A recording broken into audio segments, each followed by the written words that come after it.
Well, this says you were in It's first. 43. You went No, in, or is no. that 45? Yeah, 45. All right, 45 active duty.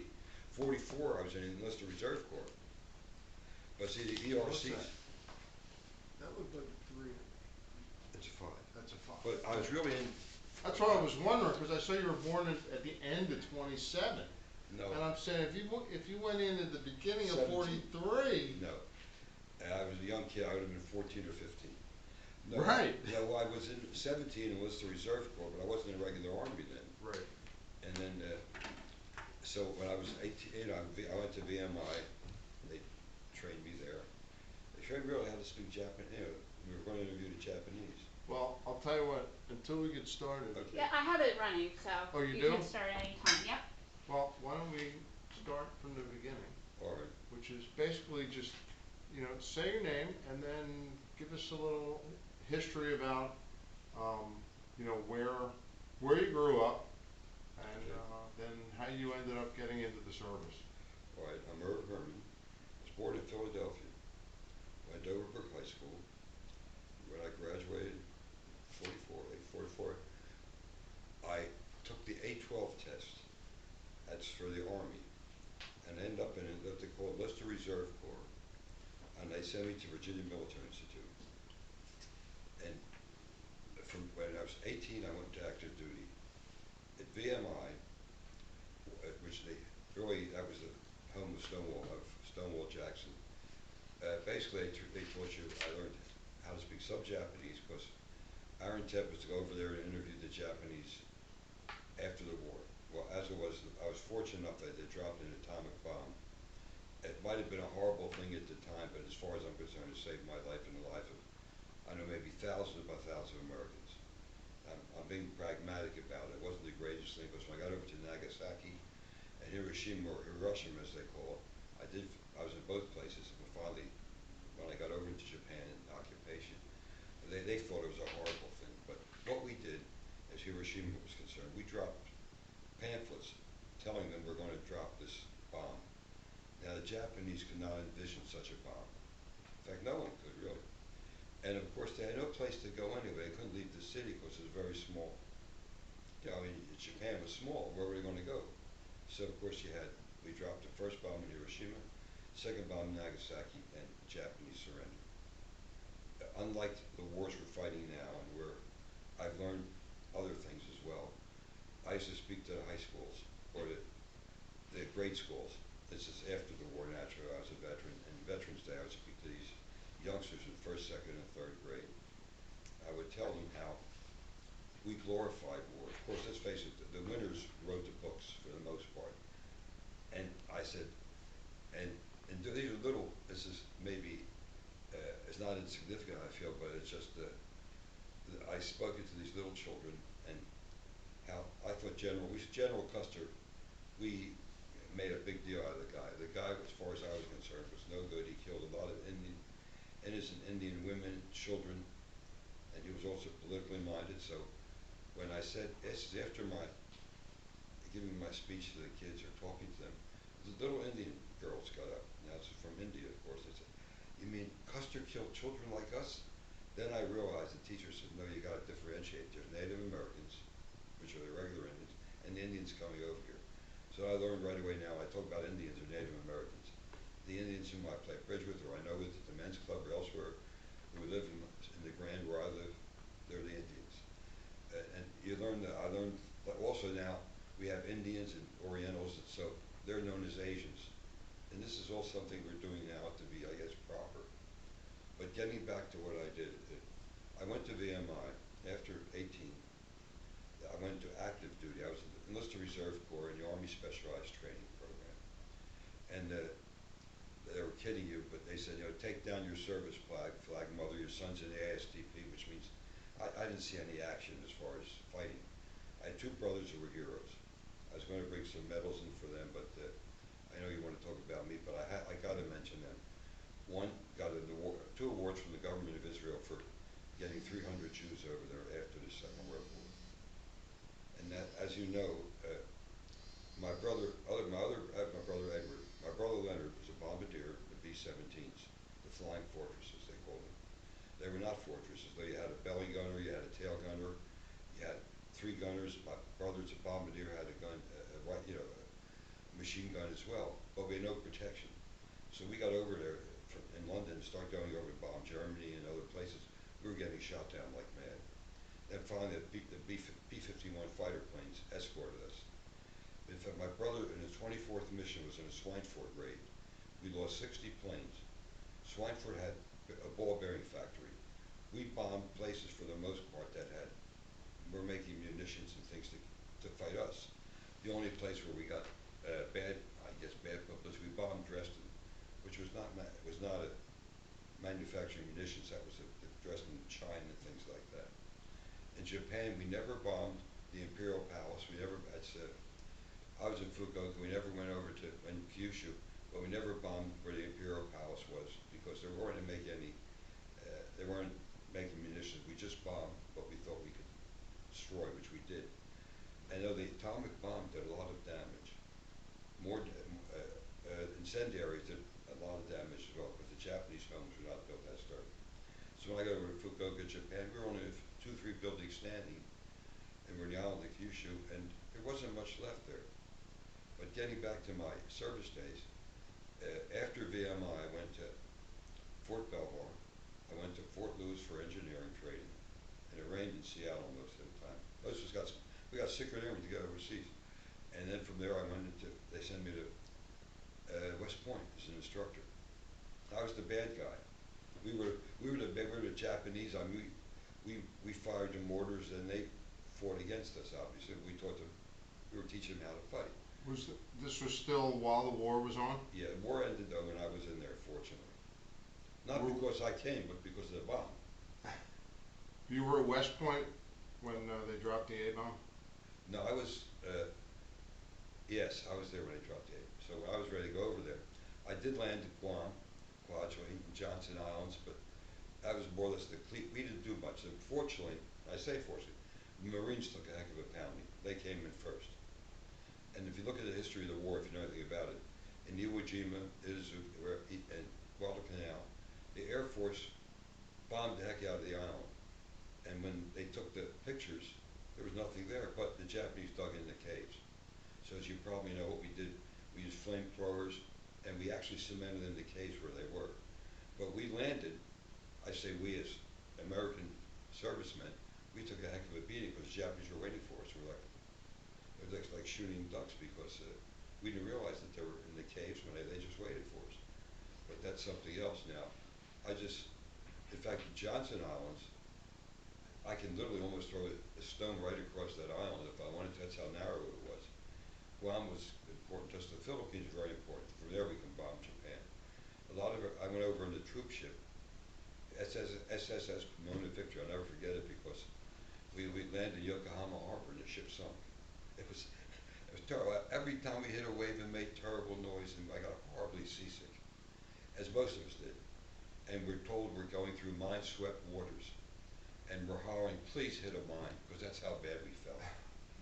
And so we finally got over there in Japan, and I was signed to I was in the first. I was over in the first Cavalry, which is in I Corps, and MacArthur was there at the time.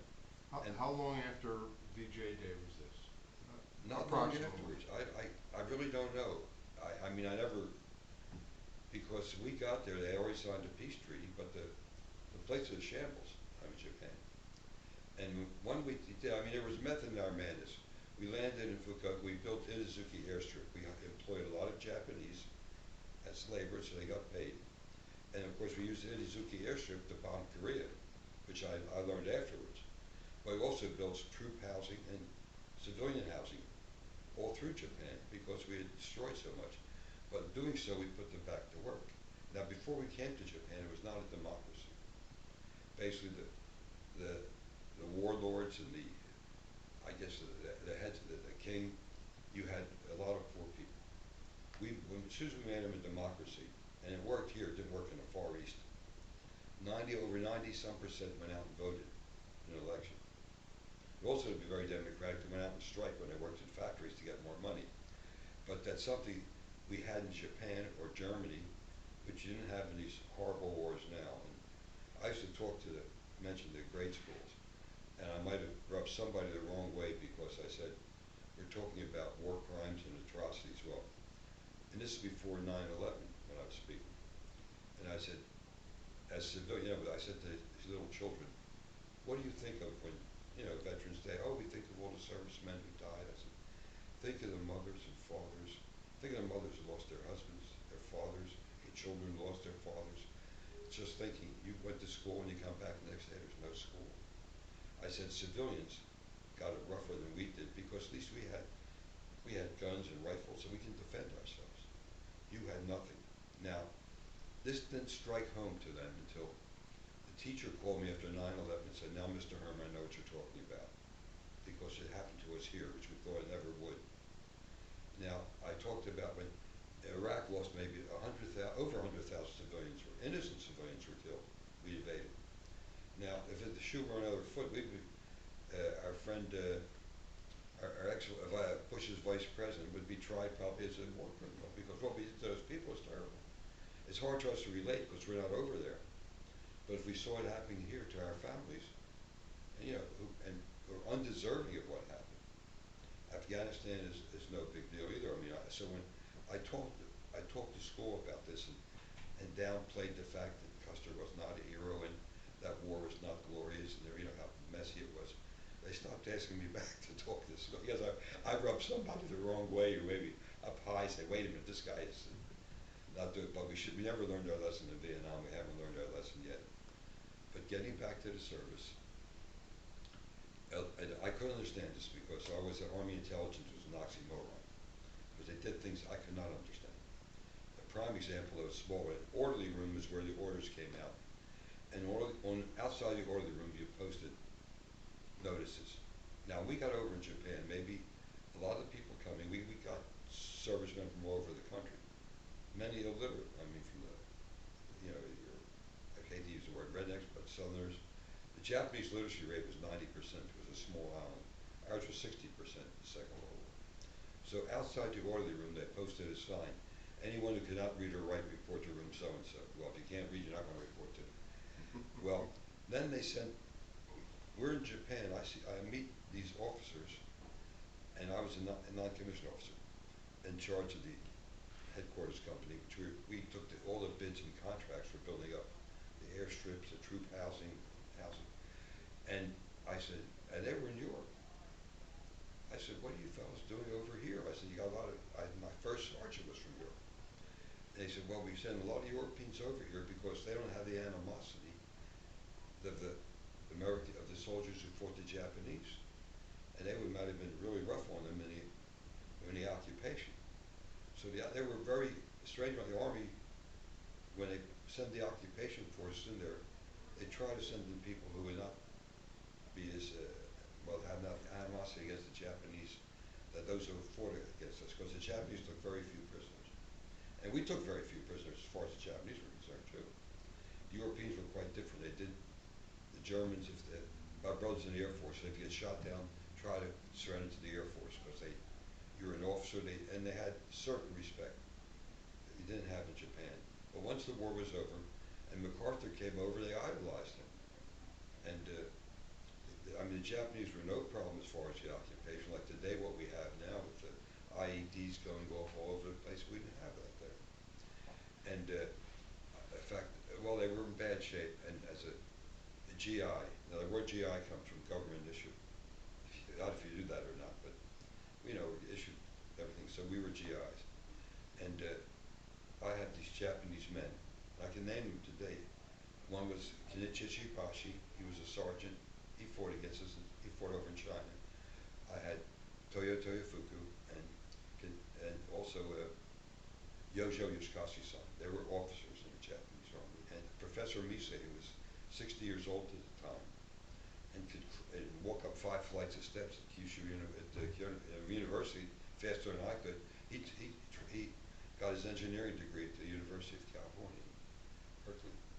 So they were the people who worked with me. They went out surveying jobs, and I took the Japanese in 3/4-ton trucks, and we went over to survey. Of course, they were telling their people what to do. And we went to a mess hall, I'm not saying to glorify, and I said, look, feed these people as well. Now, also as a service, there was, you had, Truman was the one who integrated the armed forces. The blacks had their own group, the whites, there wasn't any integration. Went to a black mess hall, I said, look, you feed them anyway. And whatever left over to take home to your family, because they have maybe for lunch, they'd have a little, like a sardine can of rice and a little bit of fish. Because we came over, they were starving. We did a great job as far as that's concerned. Now, maybe humanitarian-wise, I didn't hate them like other people did. And they had kids and everything else. And in fact, there were loads of widows there. In fact, the fellow who was not a hero in Japan was a kamikaze fighter who came back because they were suicide bombers. They would go fly down the chimneys of our ships. Now, speaking of chimneys, when I landed in Nagasaki, I didn't know this, and I learned everything afterwards. There was a Japanese church, and the tower had fallen down, or a big bell rather, and it cracked, but the bell was intact. There's chimneys from factories that were intact. And the reason this was, I learned afterwards, when the atomic bomb hit in the air, but it had a mushrooming effect. So when the mushroom effect came around, it didn't destroy anything that was like a chimney, or like if you were in a church, a big bell or something, because it went around. Anything else square was just ruined. And in Nagasaki, it exploded about maybe 50 feet in the air. And we came to the trees, there are no branches on the trees. We saw a few people, and we saw people start coming out. And we went to R&R, which is rest and recreation in Nagasaki. Nothing to do with the war, but it's how our country was.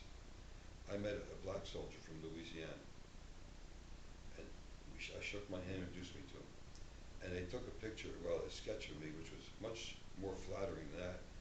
And I said to this black soldier, that doesn't look like me. He said, yes, it does.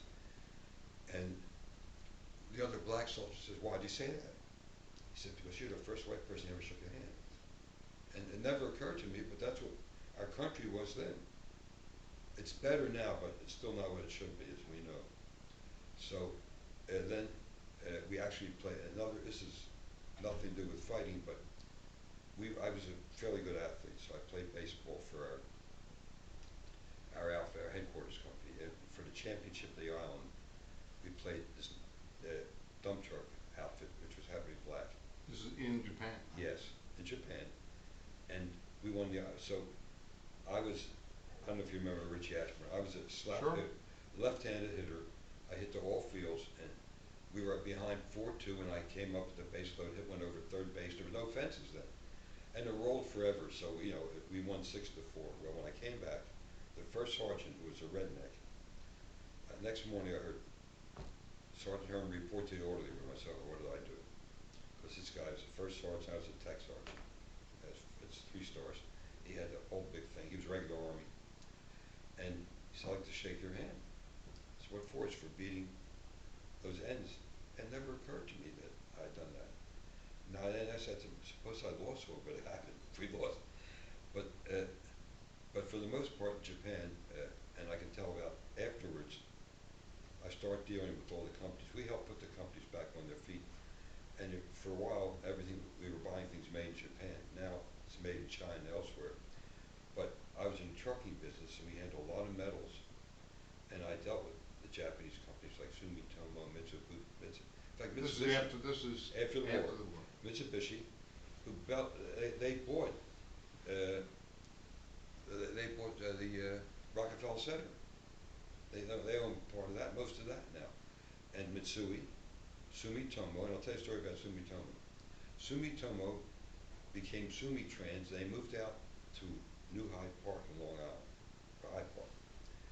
And I found out what happened. One of the girls who was in transportation thought she should be promoted over a male. Now, Japanese were chauvinistic. So, they moved their office to Long Island, gave her the promotion, but they did that on purpose. Then they start putting more women into transportation. But the Japanese were not used to that. Being in the trucking business, I called upon, so, and of course I called upon loads of the Japanese companies, and then it was quite another thing. I brought my daughter into my business. I mean, after I worked for this large company, and it's after the war, they wouldn't shake hands with her because it wasn't their, so we're talking about being chauvinistic. But getting back to the war, I said, Let me ask you a question about Nagasaki. yes. Did you ever get tested for radiation? No, but this is a great thing because I came back, and I'm glad you asked that question. I had broken out very badly with psoriasis. I thought, isn't this after the war? And I was calling upon somebody in transportation, Philco Ford. Philco's not around anymore. In fact, they were the first company to start sending their stuff to Japan that we made, the TVs. He had the same thing. He said, Irvin, were you in the Far East? I said, yeah. He said, were you in that, were you, I told him, he said, well, you could very well, this could be something, he had the same thing. Now, I could be radioactive. It never occurred to me that that could happen to us. Because, I was, 19, 20 years old, I don't know. Who knew? Yeah, I didn't know that. And, and we didn't know the results already. We didn't test it then. We know more about it now than we did before. So but when I hit there was not much at all, as I said. And we start building it up again, like in Fukuoka and Tokyo and Yokohama. But did you see when you were in Nagasaki? Did you see a lot of Japanese that had been no, burned? Or no, I did not. And read about the Hiroshima maidens. Or they send them over here to be. I don't know if you knew about that, but they send these girls from Japan who had been under the atomic bomb attack. We send them here to try to help them fix them up because you had children being born which were not born properly.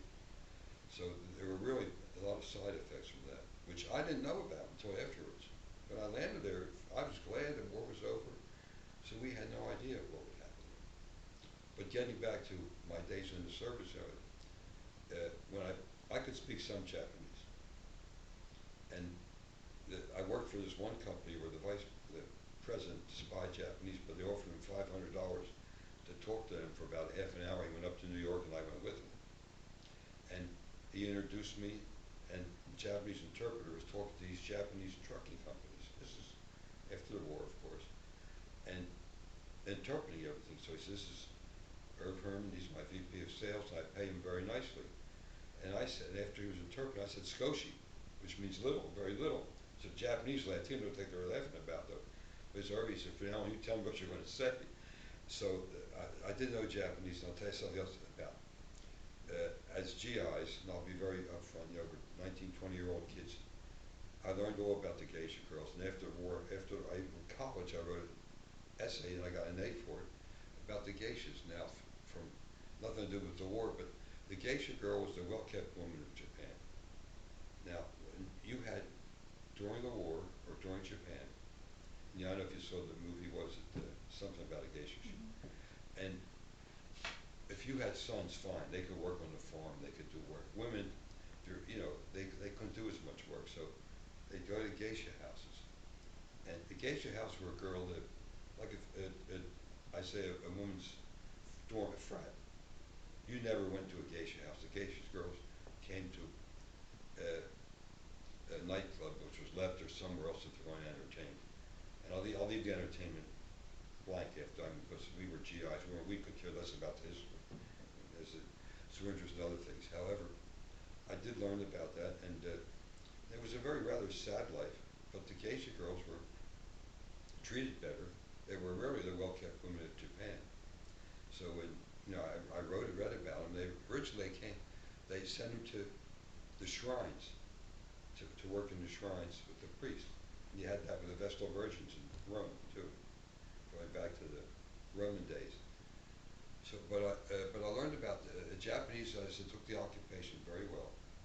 I worked with them. They worked with me. How long were you there?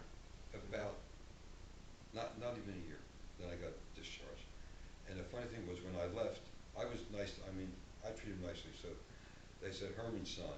San means, that's like respect. For you, a glad day. For us, a sad day. Because if they needed something photostated or a copy machine, I let them use ours. They didn't have any. Or if they, I gave them the food for their children. Cigarettes cost me 7 cents a pack. I didn't smoke, so they smoked In fact, I have Philip Morris International stock. It's great stock, but they still smoke like heck in the Far East.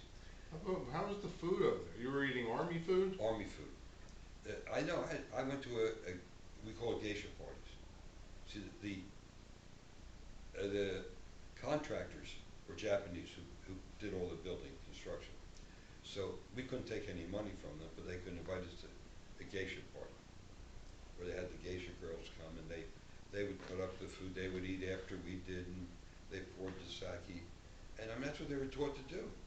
It's like you went to school, and they went to school for that, and that's what they learned to be. They had an intricate knot in the back of their kimonos. I mean, now the brighter the kimono was fine. Now, usually when a woman got married, she had a darker kimono on them to see another signal. So, of course, when we saw Japanese women in dresses, we knew they met some GI somewhere because they didn't have dresses. We came over there, so when we saw them in dresses or panties or something, and we got down that far, I'll be very honest, we knew they had met some GI before they met me or Brand X or somebody. But they were, and then Ishibashi wrote to me. I know how he found out my address. I live in Philadelphia. Asked me how I was and how things were. Now I made a mistake. I didn't know the Japanese culture as well as I do now. I wrote back and said, "How can I help you?" And I insulted him because he just wanted to find out how I was. He didn't want me to help him, so he never wrote to me again. But I realized afterwards, in Japan, if I gave them a gift, in turn they would give me a gift if they could.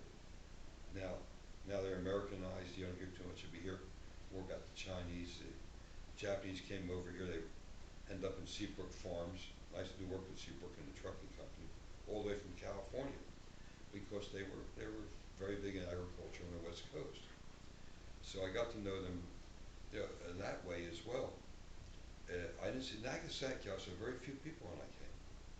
I do remember though, we had a couple of tall guys in our office. I mean our outfit, 6'4", 6'5", and there's some Japanese women watching us come off the boat. When they saw these guys come off the boat, they took off and fled and ran away because they said there's a race of giants coming over here, and we weren't, but they were small people. Over in Japan, I was, considered fairly tall. I was taller than at the time. So, but as far as my experience in the service is concerned, though, and your cadre who trained you for the most part were Southerners, regular Army. Now, even in Vietnam, they never went overseas with the men they trained because they would get killed by, it's an oxymoron, a friendly fire. I mean, they were their own, to me that's horrible. There's a great documentary out about this defensive back for the Cardinals. I don't know if you saw it or not. Where I read the book. you read the book, yeah. Where he's killed by, where we covered it up. There's no such friendly. What's friendly fire? I mean, that's, to me, that's another oxymoron. And we had a lot of that. In fact, a friend of mine whom I met, I lived in Violin when I got out of the service, until I moved to Cherry Hill. I've been here 50 years. He was on a Navy destroyer that went after submarines. We sank one of our own submarines. Now you didn't hear about this. You heard after. In fact, even the Battle of Midway, when Admiral Nimitz sailed through there, the Japanese fired upon each other because he got the right time at night. How we could have very well lost that if the weather changed. But we wrote all the history books. So, but I learned this after the fact that what went on as far as the service was concerned. So do you ever? Sorry to interrupt. Do you ever? Please do. Do you ever go to reunions or talk to any of the guys you spent time with in the service? No. In fact, I was the only one from my area. And in VMI, I'll be very honest with you, there were very few. When I was start there were very few Yankee Jews. I'm being honest. I'm surprised there were any. Well, what happened? VMI needed us because they were running out of students because of the war. So they took us. Again, they trained us because, once again, the government paid them for it. So then they wouldn't take any blacks, but they took, anyone else. But they never, in there, we used to, in fact, VMI was right next to Washington Lee. That's where Lee was born, at least Toon was there. But I remember a few other fellows who I was in VMI with used to walk by Washington Lee and say, God received too well in the town of Lexington for the same reason because of that. But you know, it didn't, look, there was a lot of a lot of awards, and this is a fact. I mean, medals were given out. The blacks got very few decorations. Some of the minorities got very few decorations. That you know, as for heroism, because they were given out by non-Jews. And I'm not being, you know, Gentile or anything, but that's the way it was in the Second World War. And things have changed completely now. In fact, the father of the American nuclear submarine was I can't think. I know what you're Rickover, trying to say. Hyman Yeah. Rickover, Rickover. and they Jewish. hated Rickover. He's Jewish. Yeah. And what happened with Rickover? They said, you know, as far as the Pentagon, which is overstaffed, he said, what do we do about the Pentagon? Rickover said, you stand outside of the Pentagon the first day, you fire 50% of the people that come in. The second day, you fire another 50%. Then you have the staff you need, because they're overstaffed there. And if you notice with the Pentagon, and I'm not being bitter, but I'm being pragmatic about it, when these generals retired, they went to work for defense companies, which is quite common, because one hand washed the other. And Eisenhower, though people might not have liked him, said something very true. Beware the military-industrial complex, because they're the ones who made all the money in Iraq. They're still making it. Sure. We have more contractors over in Afghanistan than we do soldiers. I mean, you're not asking me, I'm asking nothing to do with me being in a war. It's trivia I'm throwing out at you. So let me see if I can get you to sum up. Yes, go For ahead. your war experience, how do you think that impacted the rest of your life?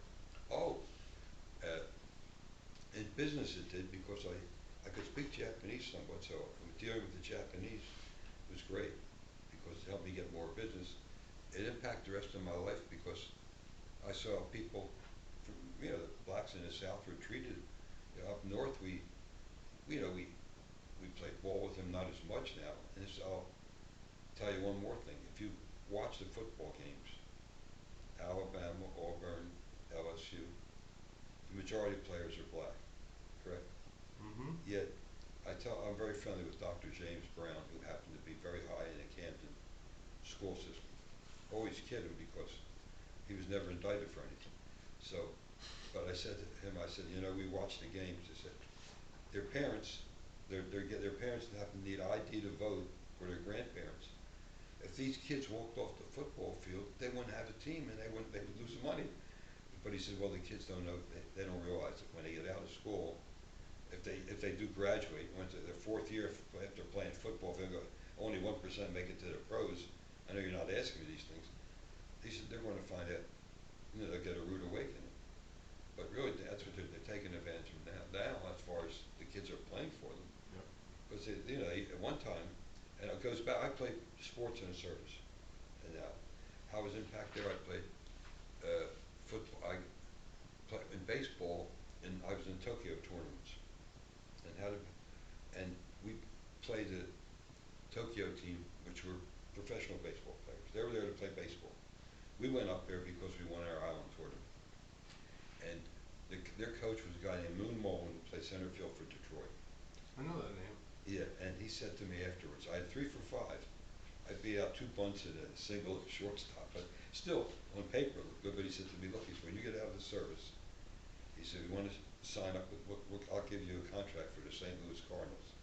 He was a scout.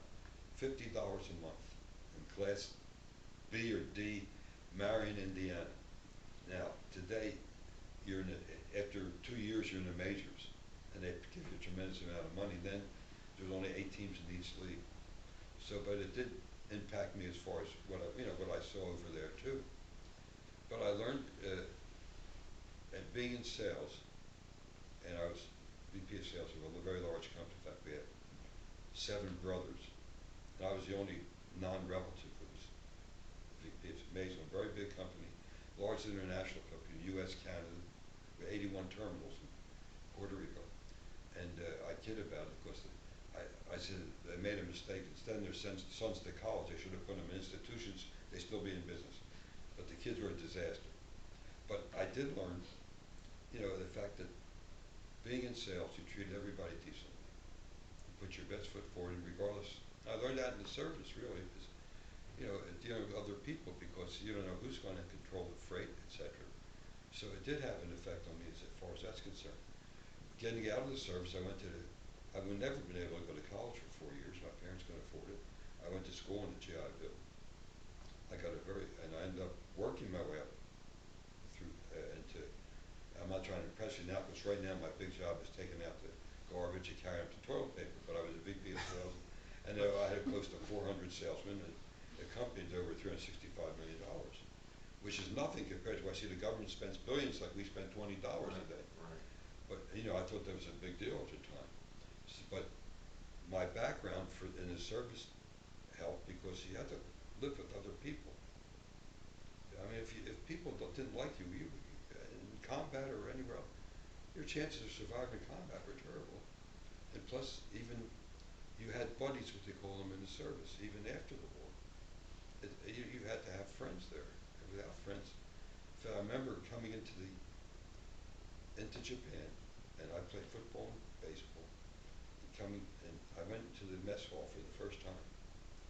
And mess hall, of course, is where you ate, obviously.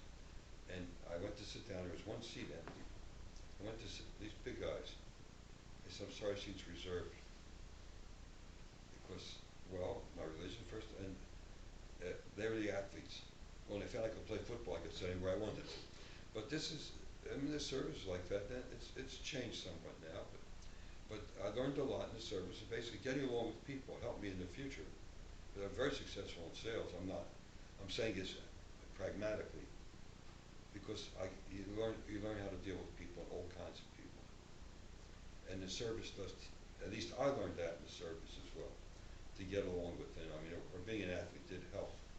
But once they get to know you, and also in the service, I was, there was people on AWOL and things like that. You got punished. I was always honest, and even in sales, it proved to be, because I'm selling a service in the trucking business. So I tell you, your truck is going to be arriving in Chicago in 2 days. It better be there. And what I've done, I'm working with the government now. My neighbor, ex-neighbor, rather than Cherry Hill, her granddaughter, works for Vice President Biden. So I wrote to her, and I wrote to the American Trucking Association. I wrote to the hospitals, Army hospitals, the senators and congressmen. 2 people have gotten jobs so far. Today, a lot of servicemen coming back. Now I'm digressing. Now I go to the VA. Also, I go to the VA clinic for my medication because it's cheaper. And every 6 months, it doesn't. I pay less. But now when I call, I used to call maybe 3 years ago for an appointment. Now they answer the phone. For the suicide hotline, call this number. If you need someone to talk to. I was never like that when I got out of the war in the Second World War or after Vietnam. Now they realize there's a problem. One third of our street people are veterans. So what I did, I set up a program, or tried to, and where so much is on computers today. But the biggest shipper in the United States of trucking freight is the United States government, with the General Services Administration, with the military, MITMIC, with the Department of Defense. The war's going on. We're in 30-some countries where we're constantly feeding product over there. So my idea was, if you're calling for a truck, you want a live person. If you want to know your freight's delivered, you want a live person. Or picked up, you need a live. You can't go in you can't go in a computer see where your freight is. You got to call somebody to make your pickup. You got to call also to find out if it's been delivered and what happened to it or where it is. Now, sure, it can be tracked. You can track it in the company. So my suggestion was these servicemen who might be even, some are injured, but can use computers, etc., to check things.